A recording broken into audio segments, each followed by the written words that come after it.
ইচ্ছা তুমি চলে যেতে পারো। আমরা তো সবসময় বলছি, আসার সময় আমরা ডাকিনি, তুমি বলেছিলে যে মিলেমিশে কাজ করব, তার জন্য আমরা তোমাকে নিয়েছিলাম। এখন তুমি যে কোনো সময় চলে যেতে পারো, গণতান্ত্রিক অধিকার আছে তোমার, বেঁধে রাখবো না আমরা তোমাকে।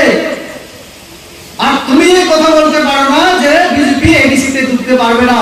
আমরা এডিসিতে দাঁড়িয়ে আলোচনা করছি, ভাষণ রাখছি। নিউজে কক্সবাজার এডিসি মাহাবিয়া সারা পৃথিবীর সব থেকে বড় দল ওটা বিজেপি। ও বিজেপি নিয়ে নরেন্দ্র মোদী নিয়ে यात्री को खाई खाई खाई नों दाबी खाई তুমি ফাইনালি চেষ্টা করো।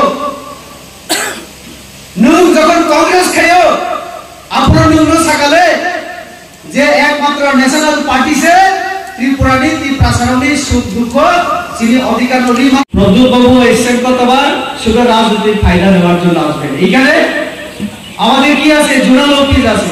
আমি বলছি জোনাল অফিস সম্পর্কে একটু পরে। ক্রিট বিক্রম কিশোর মানিক্য বাহাদুরের নাম নিশ্চয়ই জানেন, কে? প্রদ্যুৎ বাবুর বাবা। কতবারের এমপি? 3 বারের। 1967, 1977 and 1989 এ তিনি কি হয়েছিলেন? এমপি হয়েছিলেন। প্রদ্যুৎ বাবুর মা বিভু কুমারী দেবী, উনিও এমপি হয়েছিলেন। কখন জানেন? 1991 থেকে 95 পর্যন্ত। ইতিহাস দেখবেন আপনারা।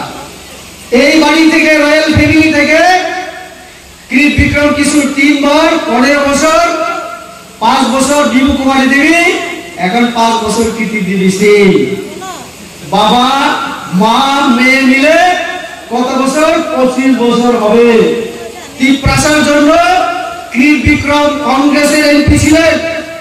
সেই সময় যদি দাঁড়িয়ে পার্লামেন্টে বলতেন, ইন্দিরা মুজিবর চুক্তির কথা শুনেছেন আপনারা? ইন্দিরা মুজিবর চুক্তির সময় যদি বলতেন ক্রিট বিক্রম मैं त्रिपुरा का राजा हूं, আমার জনজাতি রবি, হ্যাঁ আমাকে দেখে